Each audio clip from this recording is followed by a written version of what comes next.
प्रधानमंत्री नरेंद्र मोदी ने आज मालदीव के 60वें स्वतंत्रता दिवस समारोह में मुख्य अतिथि के तौर पर हिस्सा लिया। मालदीव की राजधानी माले में आयोजित इस समारोह में राष्ट्रपति मोहम्मद मोइज़ू ने उनका भव्य स्वागत किया। ये यात्रा भारत और मालदीव के बीच राजनयिक संबंधों की 60वीं वर्षगांठ के साथ साथ मालदीव की स्वतंत्रता की हीरक जयंती के अवसर पर हुई है। इस अवसर को दोनों देशों के बीच संबंधों को मजबूत करने के लिए एक महत्वपूर्ण कदम के तौर पर देखा जा रहा है। विदेश मंत्री एस जयशंकर ने भी मालदीव की सरकार और जनता को हीरक जयंती पर बधाई दी है। उन्होंने एक पोस्ट किया, लिखा है कि वो माले में प्रधानमंत्री नरेंद्र मोदी के साथ स्वतंत्रता दिवस समारोह में शामिल होने के लिए सम्मानित महसूस कर रहे हैं। जयशंकर ने भारत मालदीव के बीच 60 सालों के राजनयिक संबंधों का जश्न मनाते हुए हिंद महासागर क्षेत्र में शांति, समृद्धि और स्थिरता के लिए साझेदारी को और मजबूत करने की प्रतिबद्धता को भी दोहराया। ये दौरा हाल के सालों में दोनों देशों के बीच कुछ तनाव के बाद संबंधों में सुधार का संकेत देता है। पीएम मोदी ने अपनी यात्रा के दौरान मालदीव के उपराष्ट्रपति हुसैन मोहम्मद लतीफ से मुलाकात की और इस द्विपक्षीय सहयोग पर चर्चा की। इस बातचीत में बुनियादी ढांचे, प्रौद्योगिकी, जलवायु परिवर्तन और ऊर्जा जैसे क्षेत्रों में सहयोग पर जोर दिया गया। भारत ने मालदीव को 4,850 करोड़ रुपए की लोन सहायता की घोषणा की, जो दोनों देशों के बीच आर्थिक और रणनीतिक सहयोग को और गहरा करेगी। पीएम मोदी ने मालदीव में भारत समर्थित विकास परियोजनाओं का उद्घाटन भी किया। पीएम की यात्रा भारत की पड़ोसी पहले नीति और हिंद महासागर क्षेत्र में स्थिरता के लिए सागर विजन यानी security and growth for all in the region vision में मील का पत्थर साबित होगा। मालदीव के राष्ट्रपति मोइज़ू पहले इंडिया आउट अभियान से जुड़े थे, लेकिन अब मोइज़ू की नीतियों में भारत के प्रति अलग रुख दिखाई दे रहा है। मोइज़ू ने गर्मजोशी के साथ पीएम का स्वागत किया, जो दोनों देशों के बीच विश्वास और सहयोग की नई शुरुआत का प्रतीक है। भारतीय समुदाय और भारतीय प्रवासियों ने भी इस दौरे पर उत्साह व्यक्त किया। ये दौरा दोनों देशों के बीच आर्थिक, सांस्कृतिक, रक्षा सहयोग को बढ़ावा देने में अहम साबित हो रहा है। आज करगिल विजय दिवस की 26वीं वर्षगांठ है और ये दिन हर भारतीय के लिए गर्व और सम्मान का प्रतीक है। 1999 में करगिल की बर्फीली चोटियों पर भारतीय सेना ने अदम्य साहस और बलिदान के साथ देश की रक्षा की थी। द्रास आज भी उन वीर सैनिकों की गाथा से गूंजता है और इस मौके पर द्रास में शहीदों को श्रद्धांजलि देने, उनकी वीरता को याद करने के लिए कई कार्यक्रम आयोजित किए गए।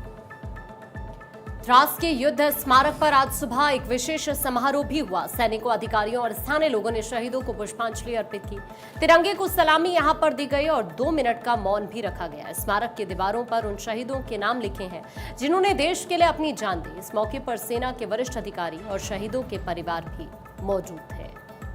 सर, उस टाइम पे कैजुअलिटीज बहुत हुए थे और कैजुअलिटीज उठाते उठाते बहुत ही फील हुआ था। इनफैक्ट इतने लोग, मतलब आर्मी के फॉरवर्ड बेस जो था, तो उन्होंने अपना जान गंवाई, कुछ लोग विकलांग हो गए, कुछ लोग गोली खा लिए। ये देख देख के बस मन को थोड़ा बहुत ही दुख हुआ। दुख भरी कहानी है वो you have to witness it, तब वो फील होगा। द्रास दुनिया की सबसे ठंडी जगहों में से एक है। 1999 में भारतीय सैनिकों ने पाकिस्तानी घुसपैठियों से लोहा लिया था। ऑपरेशन विजय के तहत हमारे जवानों ने 18,000 फीट की ऊंचाई पर बर्फीले तूफानों और मुश्किल हालातों में दुश्मन को खदेड़ा। इस युद्ध में 527 सैनिक शहीद हुए, जिनमें कैप्टन विक्रम बत्रा, लेफ्टिनेंट मनोज पांडे जैसे वीर शामिल थे। इन शहीदों ने अपनी जान देकर देश की सीमाओं को सुरक्षित किया और आज द्रास में स्थित करगिल युद्ध स्मारक पर लोग इन वीरों को याद करने पहुंचे। आज इस पावन अवसर पर कारगिल युद्ध के वीरों के माता पिता, वीर नारियों और सभी परिवारजनों का दिल से आभार व्यक्त करता हूं। आपने राष्ट्र को अपने वीर दिए। आपका हौसला, धैर्य और त्याग हम सब के लिए प्रेरणा है। आज पूरा देश आपके अद्वितीय योगदान और अटूट राष्ट्रभक्ति को श्रद्धापूर्वक नमन करता है। पिछले वर्ष 2024 में हमने रजत जयंती के रूप में इस विजय गाथा का स्मरण किया। वह एक ऐतिहासिक अवसर था जिसे माननीय प्रधानमंत्री श्री नरेंद्र मोदी जी की उपस्थिति ने और भी प्रेरणादायक बना दिया।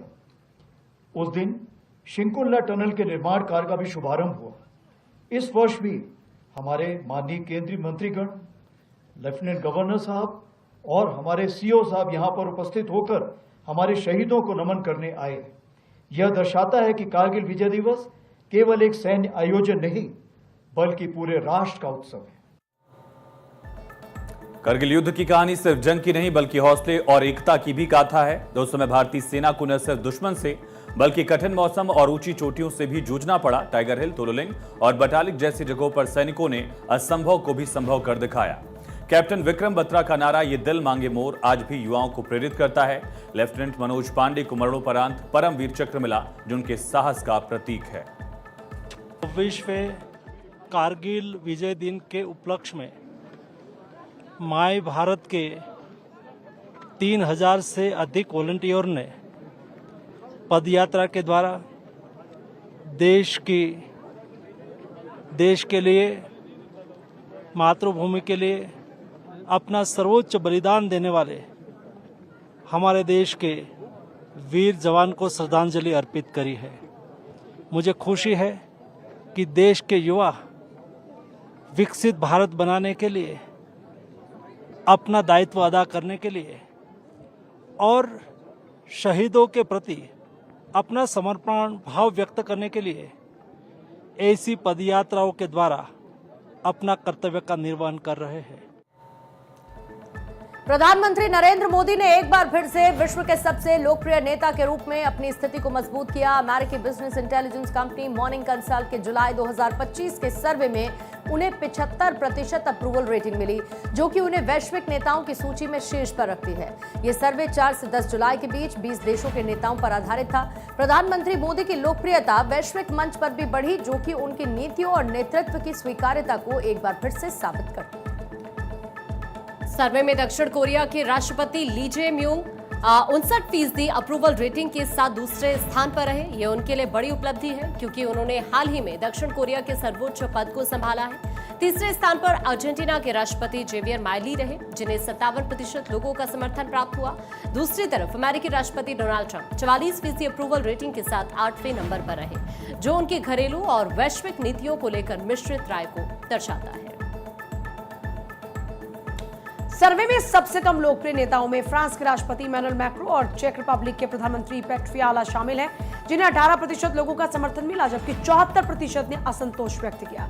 मैक्रो की अलोकप्रियता का कारण 2024 में उनके बुलाए गए स्नैप इलेक्शन को माना जा रहा है। इसी तरह इटली की प्रधानमंत्री जॉर्जिया मेलोनी 40% अप्रूवल रेटिंग के साथ 10वें स्थान पर रही, जो उनकी कठोर अप्रवासन नीतियों और यूरोपीय संघ में इटली की भूमिका को लेकर मिलीजुली प्रतिक्रिया को दर्शाता है।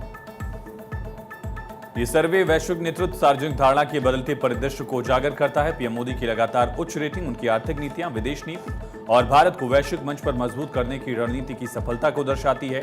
वहीं ट्रंप, मैक्रो और मेलनी जैसे नेताओं की रैंकिंग उनके देशों में आर्थिक अस्थिरता, नीतिगत विवाद, सामाजिक असंतोष को प्रतिबिंबित यानी कि रिफ्लेक्ट करती है। मॉर्निंग कंसल्ट का यह सर्वे वैश्विक नेताओं के प्रदर्शन और जनता की राय का एक महत्वपूर्ण पैमाना है। लोकसभा में नेता प्रतिपक्ष राहुल गांधी के ओबीसी संबंधी बयान पर बीएसपी सुप्रीमो मायावती ने तीखी प्रतिक्रिया दी। उन्होंने कहा कि कांग्रेस का दिल में कुछ और जुबान पर कुछ वाला रवैया स्वार्थी राजनीति को दिखाता है। मायावती ने अपने एक्स पोस्ट में आरोप लगाया कि कांग्रेस ने ओबीसी, एससी, एसटी वर्गों को उनके संवैधानिक अधिकार, आरक्षण, आर्थिक सशक्तिकरण के मामले में हमेशा निराश किया है।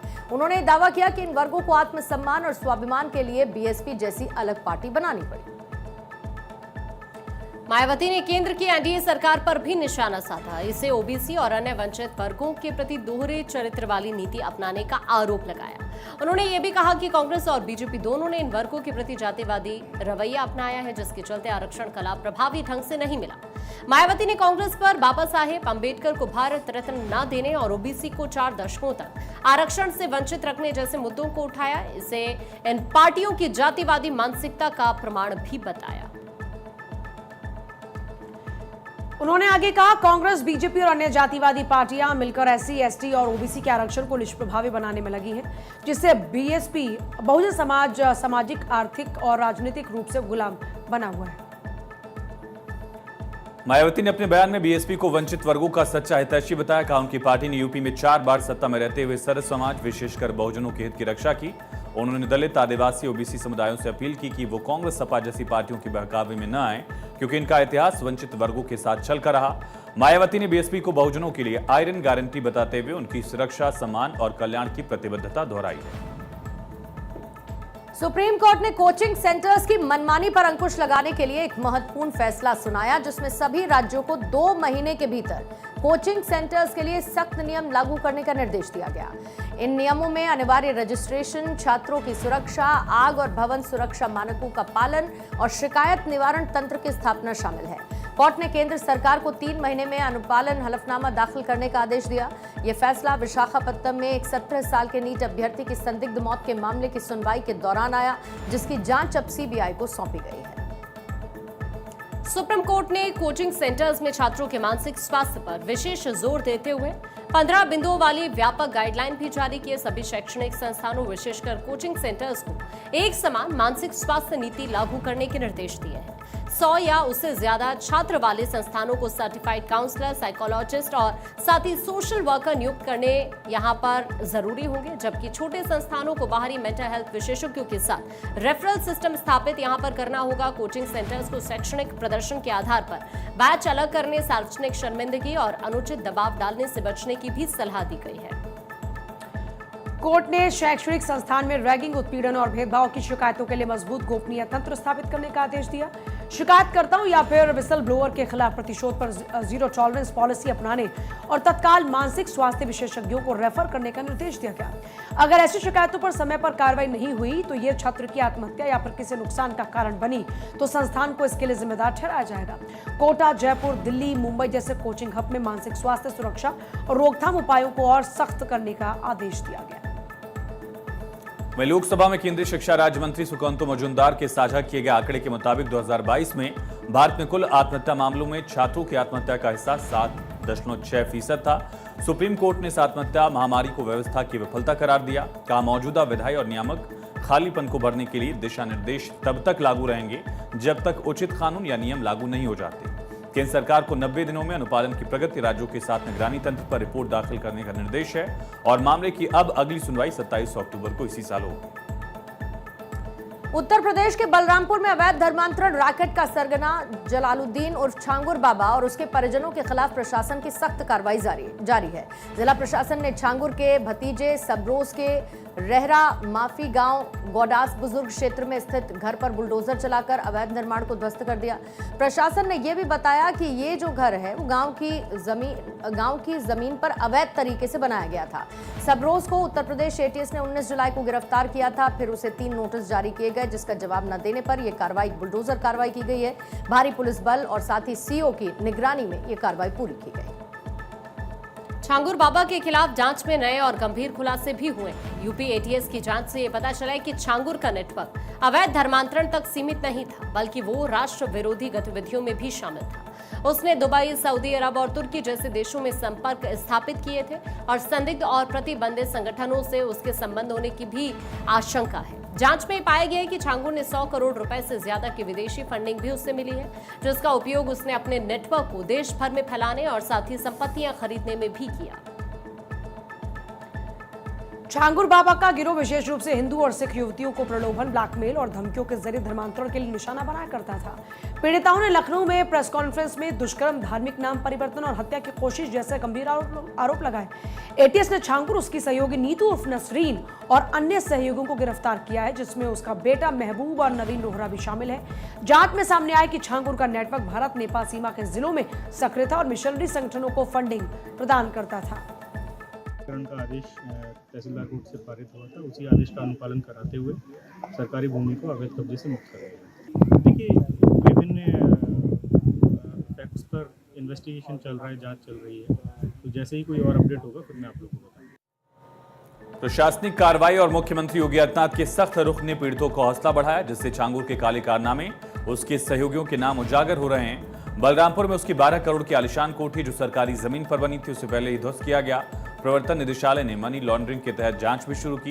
ये कार्रवाई उत्तर प्रदेश सरकार की संगठित अपराध और अवैध धर्मांतरण के खिलाफ जीरो टॉलरेंस नीति का हिस्सा है। सारे मुस्लिम संगठनों को छांगुर बाबा के विरोध में आना चाहिए। उन्होंने इस्लाम धर्म को कलंकित किया है। एक धर्म को कलंकित करके उसमें आज के दिन में इतने जो एक समरसता है उसे खंडित किया है। शोषित, दलित, वंचित जो समुदाय थे, निचले, शिक्षित, अशिक्षित लोगों को गुमराह करके उनको इस तरीके का कृत्य करने का कहीं भी अधिकार नहीं, संविधान में अधिकार नहीं है। उन्हें दंड तो मिलेगा, धर्म में भी कहीं जगह नहीं दिया गया।